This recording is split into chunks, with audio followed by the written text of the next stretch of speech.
再来看嘉义布袋行动市场是2012年起的，最近外口的落大雨，市场内底嘛会落大雨，漏水是真严重。因为市场的厝顶歹去了，即马公所是表示讲，因会趁安太阳能板的时阵，做回来请厂商处理。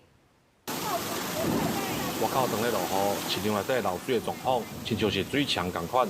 16迄天嘉义县布袋落一阵真大的雨，造成布袋行动市场内底有漏水的情形。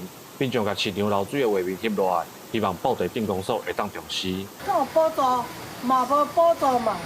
人做生意个，人个拢唔敢入来啊。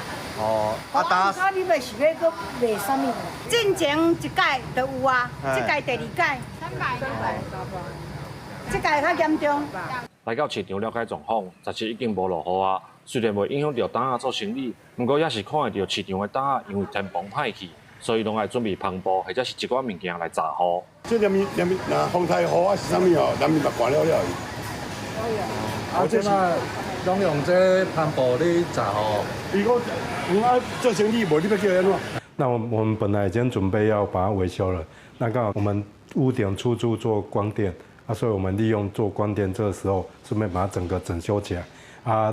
昨天下大雨，造成了类似小瀑布的状态，但我有催促业者尽速来把它完成。布袋镇公所表示，这个市场启用到达已经13档，每档修理的费用大约伫50万左右，所以只要有发现害去的所在，拢会赶紧来处理，希望同款的状况袂再发生。记者林慧婷，嘉义报道。